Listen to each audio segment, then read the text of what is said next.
हाम्रो नवबुद्ध नगरपालिकाको 2 नम्बर वार्डको जोडेको हुन्छ यतिखेर एउटा मलाई यस्तो खुसी लाग्छ सिपिकास तालिम चलाएको थिएँ मैले अपाङ्गता भएको व्यक्तिहरूको लागि अनि उहाँ दुईजना तालिममा भेट भएको देखाउनु उहाँ दुईजना तालिममा भेट भएको तालिममै लप पर्या होइन अनि बिहा गरेर अनि बच्चा आएको त्यता बच्चा कति वर्ष भयो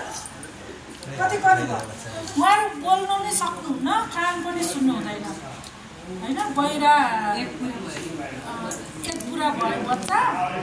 कस्तो लाग्छ सन्तोष कस्तो लाग्यो भन्नु तालिममा कस्तो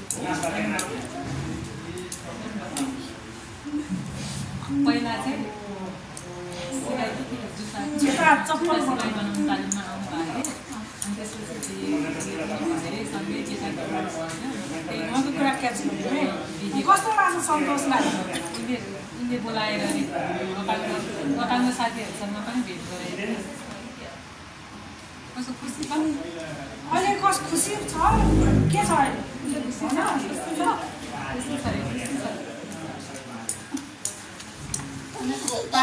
तालिम पछि यस्तो राम्रोसँग बनाउनुहुन्थ्यो बाबु आऊ उसलाई ऊ चाहिँ बोल्छ है बोल्छ है बाबुला हेलो बाबा आमा बोल्नुहुन्न उहाँ काम पनि बहिरा हो ऊ चाहिँ बोल्छ है मैले आमा बाबा भन्छ है हजुरआमासँग राख्नुपर्छ हजुरआमासँग होइन नछुट्टिनु है को छ घरमा को छ उहाँको आमा चाहिँ उसको सासू उसलाई चाहिँ दुर्भाग्य साङ्केतिक भाषा पनि आउँदैन त्यसलाई आउँदैन पढेन छोरी बिहे गरेर गयो अरे अनि एकजना मात्रै हो छोरा दाइ छुट्टै बसेको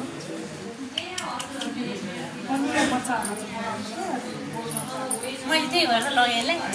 घरमा हुनुहुन्न पहिला उहाँको सिट खाली साङ्केतिक भाषा खालि बस्ने मात्रै रे घाँस काट्ने रे उहाँले चाहिँ पढेन छैन अरे उहाँले अहिले उहाँले सिकाउनु भयो अरे साङ्केतिक भाषा दिएपछि साङ्केतिक सिकाउनु भयो पढ्न चाहिँ सिकाउनु साङ्केतिक भाषा सिकाउनु क्या उसलाई साङ्केतिक भाषा क ख सिकाउनु आप्पा खै कुरा हुन्छ नि अब बेसी कुरा गर्नलाई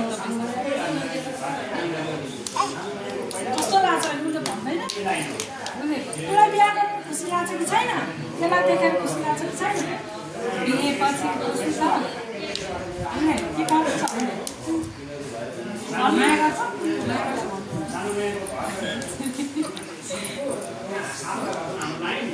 तपाईँ कुरा गर्नु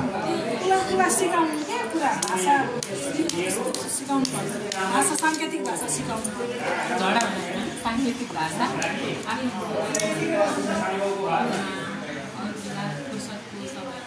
फुर्सद हुँदाखेरि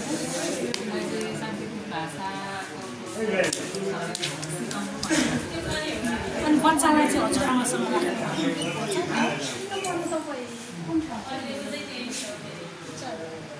बहिरामा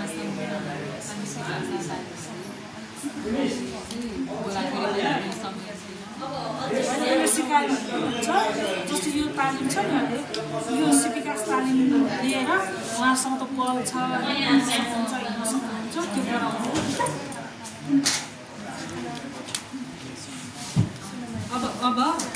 अब दुईजना हुन्छ नि त अब बच्चा छ बोल्नुपर्छ उसको तपाईँको सासूसँगै राखेर साङ्केतिक भाषा पनि सिक्छ तर उसले बोल्न पनि सिक्नुपर्छ आमासँग राखेर तपाईँहरू चाहिँ सिपमा चाहिँ अलिकति अगाडि बढ्नुपर्छ व्यवसाय गरेर खान सक्छ नि त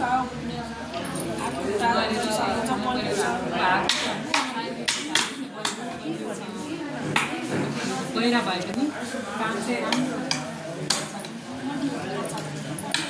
बच्चालाई चाहिँ हजुरआमा सँगै बढिरहेको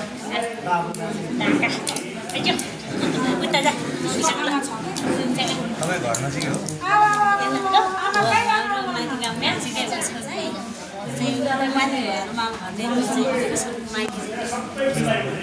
5 मिनट भयो